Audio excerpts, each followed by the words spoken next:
Swastiastu. Mohon maaf yang mengganggu, yang menghadap ke Bapak hari ini bermaksud ingin mewawancarai Bapak berkaitan dengan tugas Bapak di sekolah Niki sebagai kepala sekolah. Niki berkaitan dengan tugas tiang di calon guru penggerak angkatan 7. Jika ada tugas demonstrasi kontekstual tentang di modul 3.1 mengenai pengambilan keputusan berlandaskan nilai-nilai kebajikan sebagai seorang pemimpin. Dan mohon kiranya Bapak berkenan berbagi pengalaman dengan saya tentang bagaimana trik serta langkah-langkah Bapak dalam pengambilan keputusan di sekolah ini. Bagaimana Bapak bisa yang wawancarai? Bisa. Terima kasih Bapak atas waktunya. Niki tiang langsung mulai dari pertanyaan pertama nih.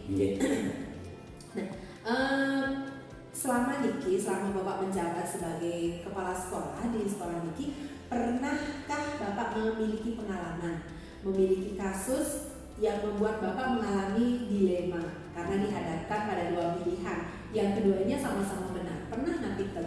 Ya. Ya, selama Bapak menjadi kepala sekolah itu dalam beberapa periode. Jadi intinya di sekolah itu sudah barang tentu masalah itu selalu akan ada. Nah, di mana kita selalu katakanlah selaku pemimpin ataupun kepala sekolah dalam hal ini, kita harus mencari solusi yang terbaik. Oke, berarti pernah ya Bapak? Pernah. Oke. Kalau begitu, nah bagaimana selama ini bagaimana Bapak dapat mengidentifikasi kasus-kasus tersebut mana yang merupakan dilema etika atau bujukan moral? Dilema etika dan bujukan moral. Walaupun Bapak sebagai kepala sekolah, katakanlah sudah cukup lama, selama ini Bapak sudah mencoba untuk memberikan apa sih selama ini yang Bapak alami, yang pernah Bapak lakukan. Yang pertama, dilema etika adalah sesuatu yang terjadi ketika seseorang harus memilih antara dua pilihan, di mana dua pilihan secara moral benar tetapi bertentangan. Kadang-kadang disinilah Bapak itu harus berpikir jernih untuk menyelesaikannya. Kemudian yang kedua, rujukan moral adalah situasi yang terjadi ketika seseorang harus membuat sebuah keputusan antara dua pilihan yang benar dan yang salah. Nah, disinilah kita dihadapkan yang namanya harus pintar-pintar, harus istilahnya kita berkepala dingin untuk mengambil sebuah keputusan.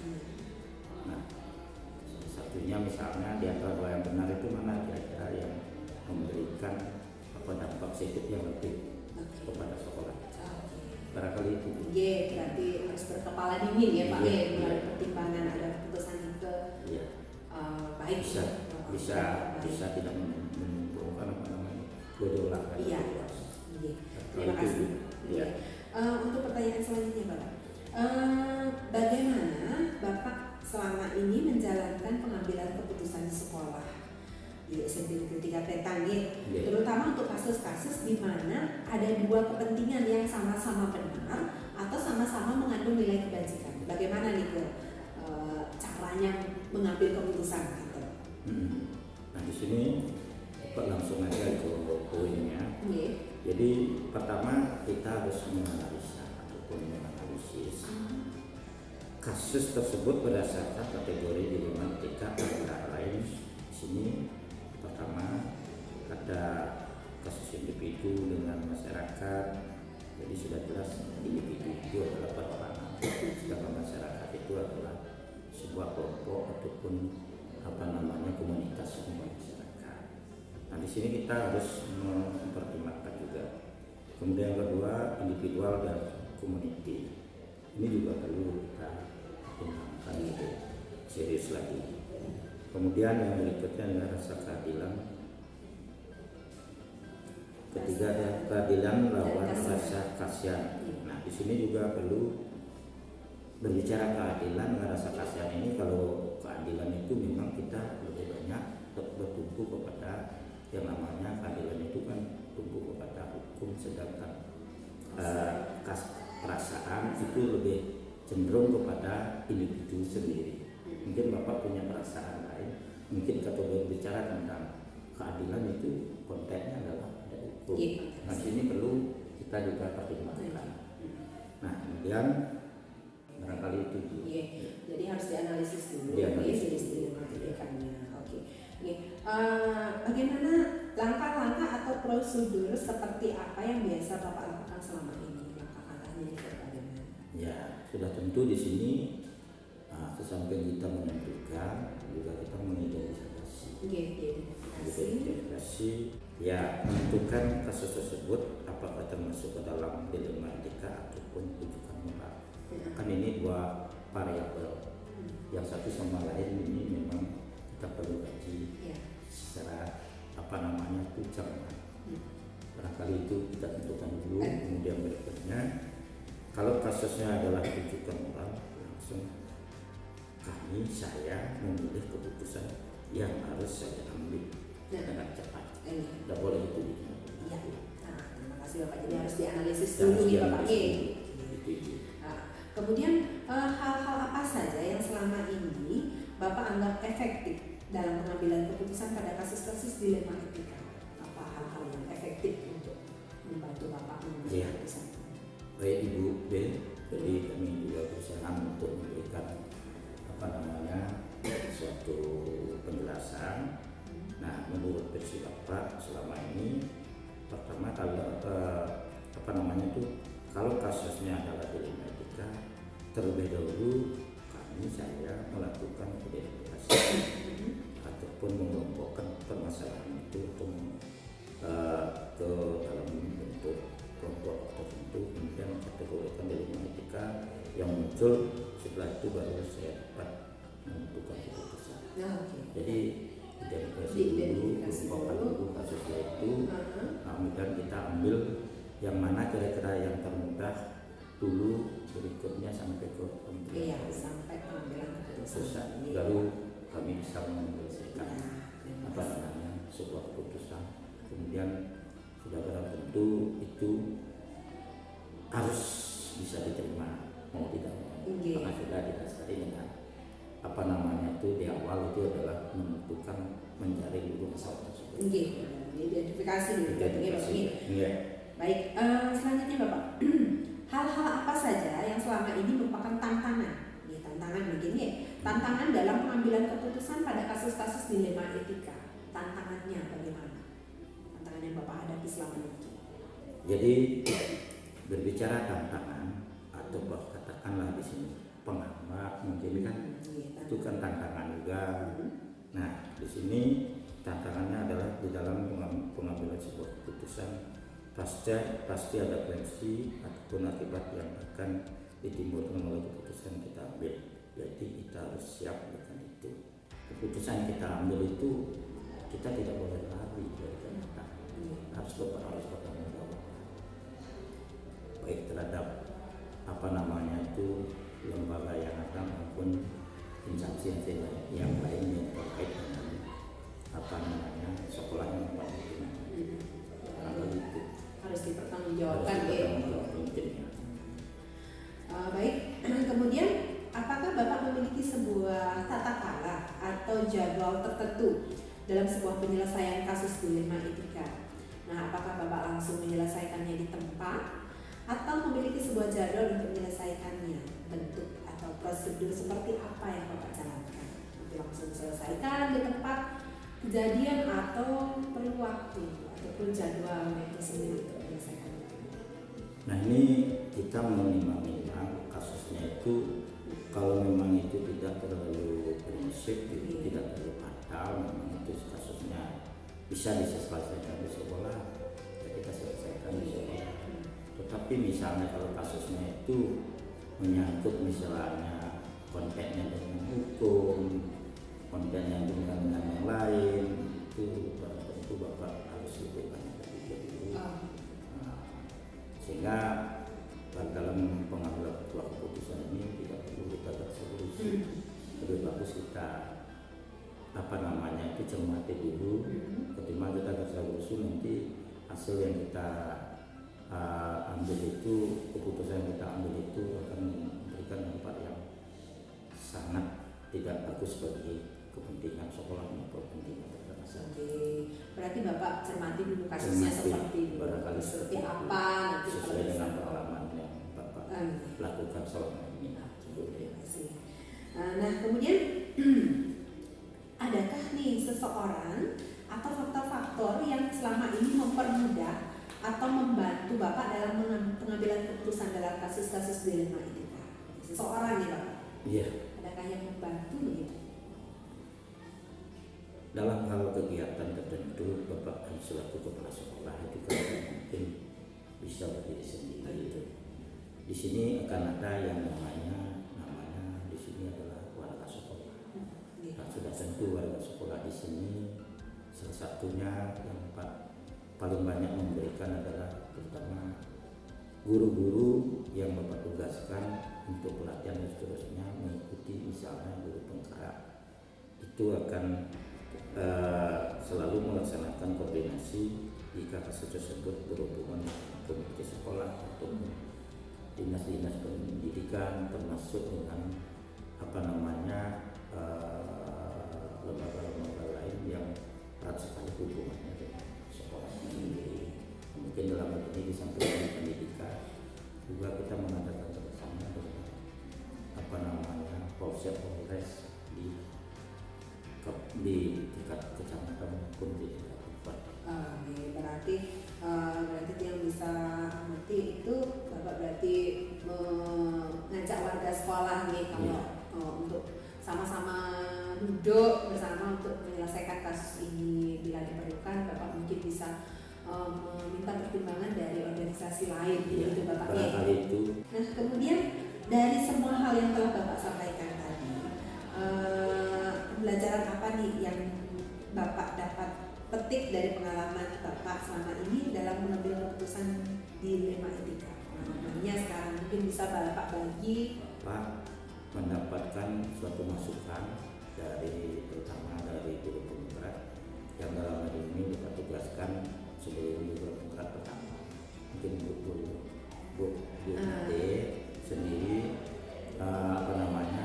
selalu berkolaborasi dengan Bapak, sehingga itu sangat memberikan masukan buat Bapak untuk dalam hal mengambil suatu keputusan nanti. Nah, kan Bapak pun tidak bersalah-usul untuk mengambil keputusan tanpa duduk bersama untuk membicarakan dan sebagainya. Nah, disinilah peran Bapak selaku pimpinan sebuah sekolah tidak bisa mengambil sebuah keputusan itu atas dasar emosi ataupun atas dasar pribadi. Sudah tentu Bapak menggunakan statement dari Bapak, khususnya di lembaga ini, khususnya di sendiri. Yang berarti bisa petik nih berarti tidak boleh mengambil keputusan dengan emosi. Itu yang pertama. Kemudian jangan berasa rusuh dan tetap selalu kita koordinasi dengan stakeholder yang ada di sekolah. Begitu Bapak nggih. Terima kasih Bapak. Nih daftar pertanyaan yang sudah habis. Jadi ke mantan pertanyaan yang ingin Tiang coba gali dari Bapak. Semoga apa yang Bapak sampaikan akan saya jadikan sebuah pengalaman bagi diri saya nanti ke depannya untuk menjadi seorang pemimpin pembelajaran di kelas khususnya, dan mungkin buat saya pribadi dalam mengambil sebuah keputusan untuk menghadapi permasalahan-permasalahan begitu. Ya, terima kasih Bapak atas waktu dan kesediaannya. Saya percaya.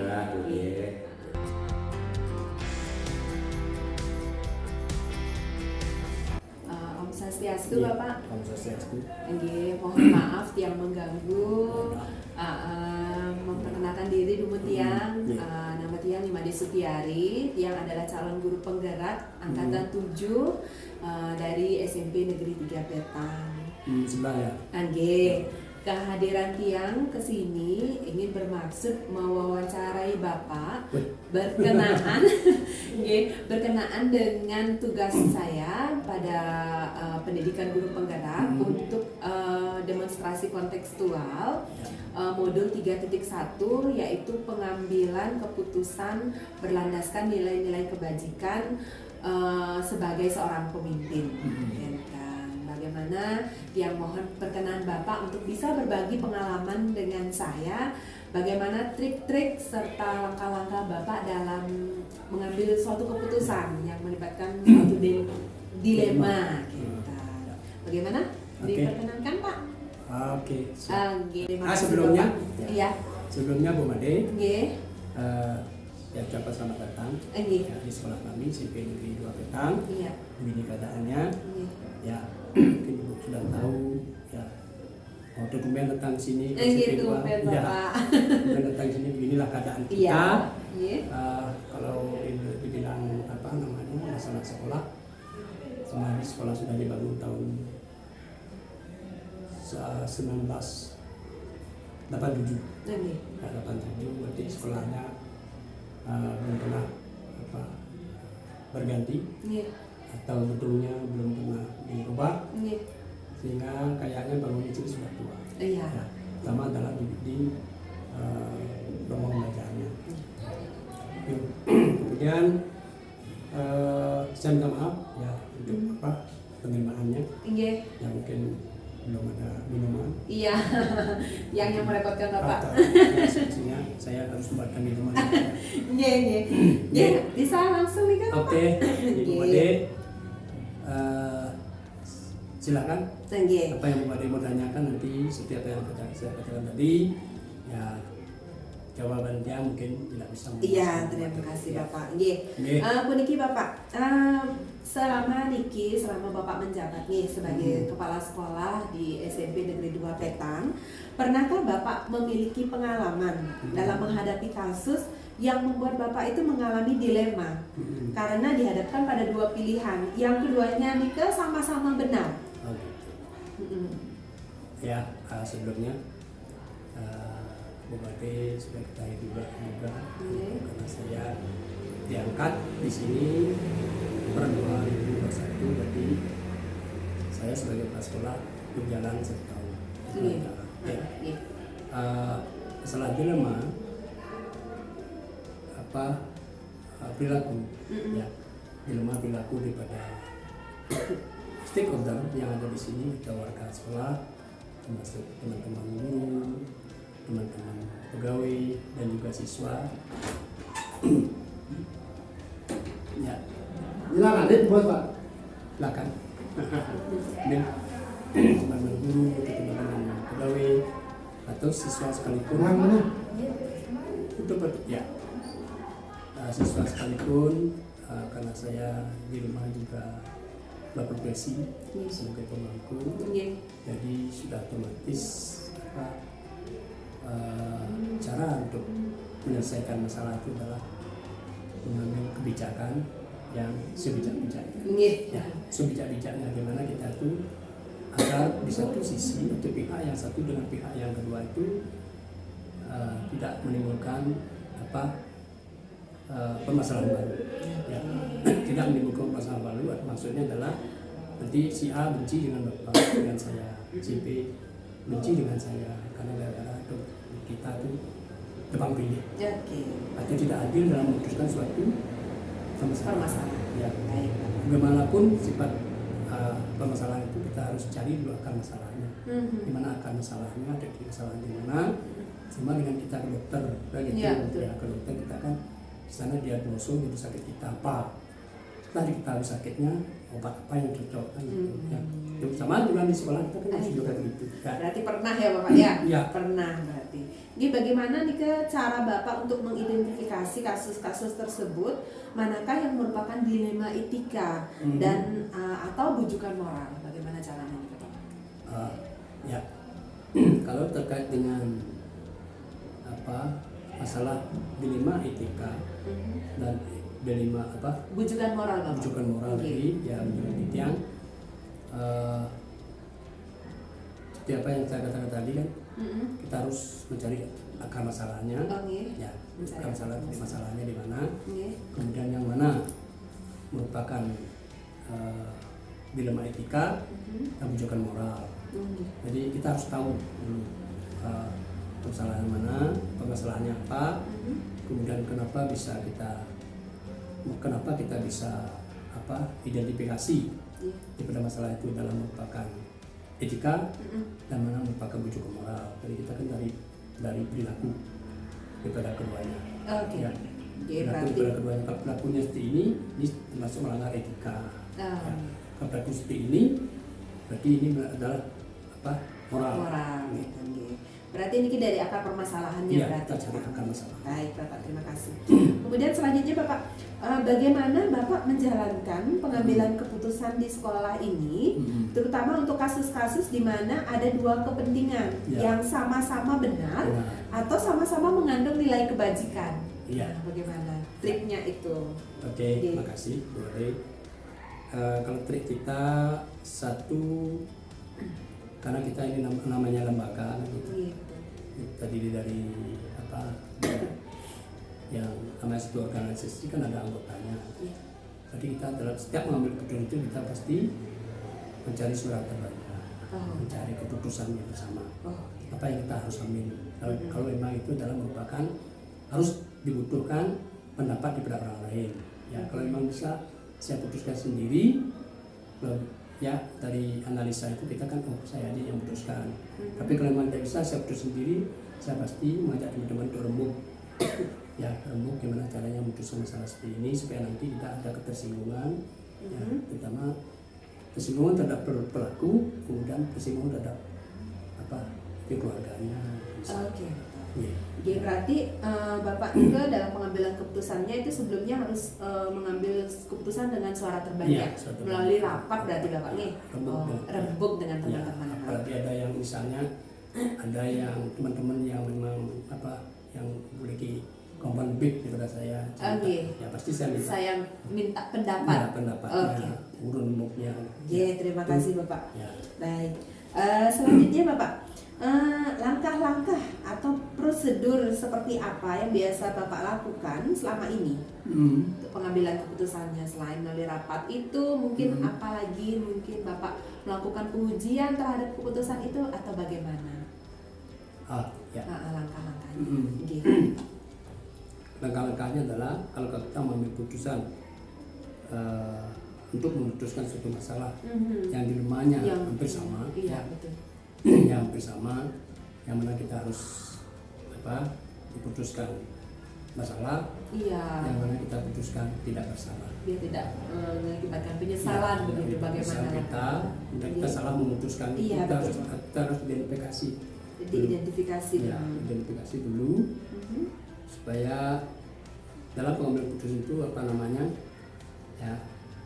tidak menimbulkan masalah baru bagi kita dan bagi orang lain. Kita harus setiap mengambil keputusan ini harus bersifat humanis. Humanis. Ya, humanis. Ya, memanusiakan manusia. Diberi kemanusiaan kita harus kita harus samping itu kita harus berpatokan pada aturan yang berlaku. Aturan pasti. Samping humanis kita harus berdasarkan patokan yang aturan yang berlaku. Berpatok pada aturan yang berlaku. Kalau aturan tidak mengizinkan, kenapa kita harus bela? Terima kasih Bapak. Baik. Kemudian hal-hal apa saja yang selama ini Bapak anggap efektif dalam pengambilan keputusan pada kasus-kasus dilema etika yang efektif untuk menyelesaikan? Efektif adalah melalui rembuk. Rembuk. Iya. Rembuk itu pasti. Berarti melalui rembuk. Harus dirapatkan Bapak ya. Oke. Kemudian apa tantangannya? Bagaimana tantangan yang Bapak hadapi dalam mengambil keputusan yang menyangkut dilema etika itu? Tantangannya mungkin. Tantangannya itu pasti ada. Ya. Karena kita yang namanya manusia itu karakter kan berbeda. Betul. Ya. Jadi perbedaan karakter itu pasti ada tantangan. Si A mengatakan harus begini, si B harus mengatakan harus begini. Dari sana kita harus pintar-pintar mengidentifikasi mana kira-kira pendapat mereka yang benar, mana kira-kira pendapat mereka yang mungkin keliru, bukan salah, keliru. Yang benar mari kita gunakan bersama dan terakhir adalah juga mengambil keputusan suara terbanyak. Suara terbanyak. Gimana kita harus memutuskan suara? Kalau terkait dengan kalau memang kita perlu mengajak teman-teman umum, tapi kalau memang sifatnya masalah itu adalah bisa saya selesaikan sendiri, saya selesaikan sendiri. Oke. Berarti tantangannya adalah mengidentifikasi pendapat teman-teman ya Pak ya, Iya. dalam manakah yang benar, manakah yang layak untuk dijadikan sebuah keputusan. Nah, begitu tantangannya. Oke, terima kasih Bapak. Kemudian apakah Bapak itu memiliki sebuah tata cara atau jadwal tertentu dalam sebuah penyelesaian kasus dilema etika? Apakah Bapak langsung menyelesaikannya di tempat itu atau memiliki sebuah jadwal untuk menyelesaikannya? Ya. Bentuk atau prosedurnya seperti apa yang Bapak biasa jalankan di sekolah ini? Oke. Itu kita juga tergantung kasusnya. Oh, tergantung kasusnya. Tergantung kasusnya. Kalau kasusnya memang kita selesaikan pada saat itu, kita selesaikan pada saat itu. Tapi kalau kasusnya mungkin tidak bisa selesaikan pada saat itu, kita harus jadwalkan. Kapan kita harus duduk dengan teman-teman, kapan kita bisa duduk dengan teman untuk menyelesaikan kasus seperti ini. Karena itu mungkin kasusnya agak berat, kita harus remuk dengan teman, tapi harus kita jadwalkan terlebih dahulu. Tidak ada jadwal yang pasti. Oke. Ya, tergantung kasusnya. Ya. Berarti Niki tergantung kasusnya ya Bapak ya. Kalau bisa diselesaikan di tempat, ya kita selesaikan. Kalau memang tidak, kita cari jadwal bertemu dengan teman-teman. Begitu Ki? Oke, terima kasih Bapak. Nah, kemudian adakah nih seseorang atau faktor-faktor apa yang selama ini mempermudah atau membantu Bapak dalam pengambilan keputusan dalam kasus-kasus dilema etika? Siapa nih orangnya gitu Bapak? Seperti apa yang saya katakan tadi Bu Madia, karena kita sudah banyak yang namanya lembaga sudah banyak anggotanya kan gitu. Betul. Ini anggota berarti karakter orang itu berbeda-beda. Iya. Berbeda. Tapi karena saya ini bertugas baru 1 tahun, sudah pasti saya mengidentifikasi siapa-siapa orangnya yang bisa saya ajak untuk menyelesaikan suatu keputusan atau mengambil suatu keputusan. Misalnya kalau ada kasus gitu. Itu pasti di sini senior saya ya. Senior saya walaupun saya kepala sekolah kan. Yang pengalaman di sini adalah mereka yang sudah bekerja dari tahun sekian sampai tahun sekarang. Itu pengalaman bagaimana menangani kasus-kasus di sekolah ini, karena ini kita masing-masing sekolah kan punya tradisi, punya tradisi atau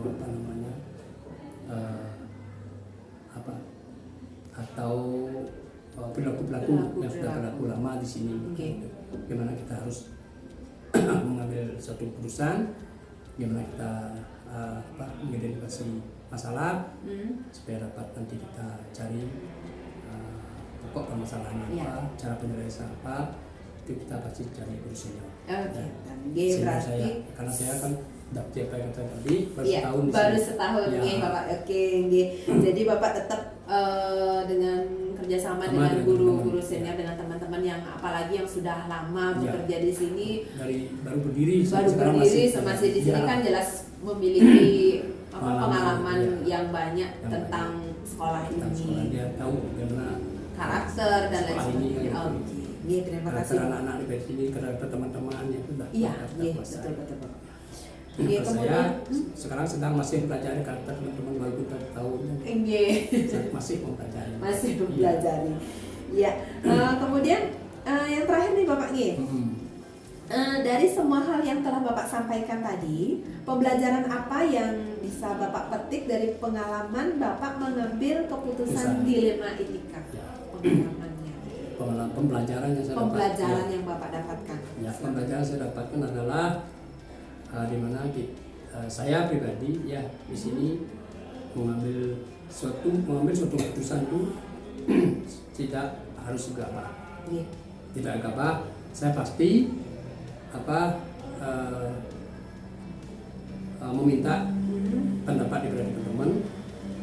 Kemudian teman banyak yang memberikan masukan-masukan yang menurut saya itu ini caranya menyelesaikan keputusan. Begini cara mengambil keputusan menyelesaikan suatu masalah. Berarti saya mendapat banyak pelajaran dari teman-teman yang sudah senior. Berarti tidak boleh gegabah ya Pak dalam mengambil suatu keputusan, harus memerlukan pertimbangan yang matang, habis itu kita harus mendengarkan pendapat orang berdasarkan lain, aturan-aturan yang berlaku. juga berdasarkan aturan-aturan yang berlaku. Baik Bapak, terima kasih banyak ini. Banyak sekali hal yang dibagikan kepada saya hari ini. Semoga apa yang Bapak sampaikan pasti akan saya jadikan sebuah pengalaman juga di dalam nanti saya mengambil keputusan mungkin sebagai seorang pemimpin pembelajaran di kelas. Oke. Terima kasih Bapak atas waktunya. Nanti kalau saya ada keperluan atau saya minta bantuan, mohon diizinkan kembali. Itu terbuka. Terima kasih Bapak. Saya senang juga begini, ya Bude. Karena tadi ya saya senang juga kalau ada teman-teman apalagi yang sudah mau meniti karir. Meniti karir ke depan mudah nanti berhasil. Dan apa yang saya sampaikan tadi, kalau berguna bagi Bu Made silakan digunakan. Pasti berguna Bapak. Kalau tidak dibuat. Pasti berguna. Maaf dulu, segitu saya bisa jawab. Mudah-mudahan nanti ada manfaatnya. Astungkara Bapak. Nanti harapkan sukses. Terima kasih Bapak. Terima kasih banyak. Yang permisi Bapak. Sukses semua.